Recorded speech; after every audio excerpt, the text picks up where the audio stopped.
बिहार में चुनाव नहीं आसान, ये बात अब सभी राजनीतिक दलों को समझ आ रही है। एनडीए के टिकट बंटवारे में पेंच फंस गया है, जिसे सुलझाने दिल्ली में पीएम आवास पर बैठक हो रही है। तो दिल्ली में हुई कांग्रेस और आरजेडी की बैठक के बाद भी कोई सहमति नहीं बन पाई और लिस्ट का इंतजार ही होता रहा। जन स्वराज पार्टी ने जो उम्मीदवार उतारे हैं उनकी कुंडली खंगाली जाने लगी है और प्रशांत किशोर पर पैसे लेकर टिकट देने के आरोप लगने लगे हैं। बिहार चुनाव का सूरत हाल दिखाती ये रिपोर्ट देखिए। बिहार में चुनाव से पहले सियासी ड्रामा थमने का नाम नहीं ले रहा है। एक तरफ एनडीए में मांझी और कुशवाहा रूठ कर बैठ चुके हैं, तो दूसरी ओर दिल्ली में लालू परिवार की मुश्किलें बढ़ चुकी हैं। वहीं कोर्ट में पेशी के बाद राहुल तेजस्वी की दिल्ली में हुई मुलाकात ने संकेत दिया है कि जल्द ही महागठबंधन भी सीट बंटवारे को लेकर ऐलान कर सकता है। उधर पटना में पीके के 65 उम्मीदवारों की दूसरी लिस्ट जारी होने पर उन्हीं के कार्यकर्ताओं ने पैसा लेकर टिकट बांटने के आरोप लगा दिए हैं। यानी बिहार में सियासी एंटरटेनमेंट अपने चरम पर है। रविवार को एनडीए ने अपनी सीटों का ऐलान किया, जिसमें कभी बड़े भाई की भूमिका में रहने वाले जेडीयू का कद छोटा हो गया और बीजेपी जेडीयू एक नंबर पर आ गई। वहीं पीएम मोदी के हनुमान चिराग पासवान के खाते में 29 सीटें गई और मांझी कुशवाहा की पार्टी को 6-6 सीटें मिली।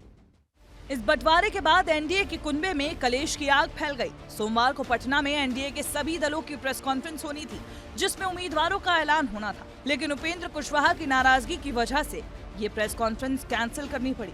सूत्रों ने दावा किया कि मांझी और कुशवाहा दोनों ही एनडीए से नाराज हैं। मांझी की पार्टी हिंदुस्तान अवाम मोर्चा के पास 4 विधायक और 1 सांसद है, जबकि उपेंद्र कुशवाहा की पार्टी के पास एक भी विधायक नहीं है। और मांझी का तर्क ये है कि दोनों को बराबर सीटें कैसे मिल सकती हैं। वहीं उपेंद्र कुशवाहा ने सोशल मीडिया पर 2 पोस्ट किए और एनडीए से नाराजगी जाहिर कर दी, जिसके बाद पूरे दिन पटना में बीजेपी नेताओं की मीटिंग होती रही। बीजेपी ने कहा सब चंगा है, लेकिन कुशवाहा ने बता दिया कि एनडीए का साथ अब मजबूरी है। आदरणीय मांझी जी तो खुद ही कह रहे हैं कि इसका खामियाजा भुगतना होगा। आदरणीय उपेंद्र कुशवाहा जी पत्र लिख रहे हैं अपने समर्थकों को। अब स्वाभिमान से समझौता करके अगर कोई कुर्सी के लिए वहां रहते हैं तो उनके समर्थक भी जान रहे हैं कि उसे सम्मान ही नहीं है और इस तरह से अपमानित किया छोटे दलों को, सहयोगी दलों को। अब वो लोग जाने। नीतीश कुमार जी को आपने 1 घटा दिया तो उनके रेस्पेक्ट पर पहले ही आपने पूरे प्रदेश में मैसेज दे दिया कि नीतीश कुमार नहीं, तो कौन? परसेप्शन ही बनना है ना। तो परसेप्शन तो आप बना दिया कि नीतीश कुमार बस चुनावी मुखौटा है, सरकार सत्ता में मुख्यमंत्री नहीं है। एनडीए में मची सुथल पुथल के अलावा दिल्ली की राव रेवेन्यू कोर्ट में लालू परिवार की पेशी हुई, जिसमें कोर्ट ने लालू परिवार पर आईआरसीटीसी मामले में आरोप तय कर दिए। आईआरसीटीसी घोटाला 2004 से 2009 के बीच हुआ था, जब लालू यादव केंद्र सरकार में मंत्री थे। आरोप है कि लालू ने मंत्री रहते हुए रांची और पुरी के 2 होटल आईआरसीटीसी को ट्रांसफर कराए थे और इनका ठेका निजी होटल ग्रुप को दिया था।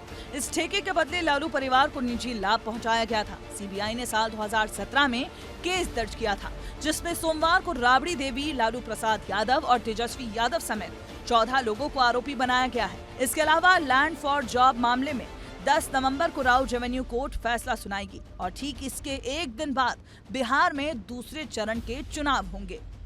केस जो है हम लोग आगे लड़ेंगे और आप सब लोग जानते हैं कि भाई हम तो पहले कई दिनों से कह रहे थे कि अब चुनाव आया है तो इस तरह की चीजें होंगी, लेकिन फिर भी न्यायालय का हम लोग सम्मान करते हुए हम बस इतना ही कहना चाहते हैं कि हम लोग हमेशा से लड़ते आए हैं और आगे भी लड़ेंगे और तूफानों से लड़ने में मजा ही कुछ और है। पूरा लालू परिवार सम्मिलित है और यह भ्रष्टाचार से बिल्कुल बिहार बदनाम हुआ है। ऐसे भी लालू परिवार पूरा भ्रष्टाचार के लिए, घोटाला के लिए, परिवारवाद के लिए बदनाम है। प्रतीक हो गए हैं यह भ्रष्टाचार के और घोटाले के। और जो घोटाला भ्रष्टाचार करेगा न्यायालय तो न्याय करेगी ही। बिहार में चल रहे इस सियासी ड्रामे के बीच अभी महागठबंधन में सीटों का बंटवारा होना बाकी है। वहीं एनडीए बंटवारे से निकलकर दावेदारों के ऐलान में अटक चुका है। ब्यूरो रिपोर्ट, विस्तार न्यूज। तो बिहार में 6 और 11 नवंबर को वोट पड़ना है, जिसके लिए सभी दल जल्दी से जल्दी टिकट का बंटवारा कर लेना चाहते हैं। मगर टिकट का बंटवारा आसान नहीं होता। पहले कौन कितनी सीट पर लड़ेगा, फिर उस सीट पर कौन उम्मीदवार होगा, यही झगड़ा बिहार की तकरीबन सभी राजनीतिक दलों में इस वक्त देखा जा रहा है। वैसे बीजेपी ने दावा किया है कि उसकी पहली सूची कल आ जाएगी। उसी के साथ जेडीयू भी अपने प्रत्याशी घोषित कर देगा। मगर कांग्रेस आरजेडी के स्तर पर अभी सीट शेयरिंग की बात ही चल रही है। देखना है कौन सी पार्टी कैसे टिकट बंटवारे को सुलझा पाती है।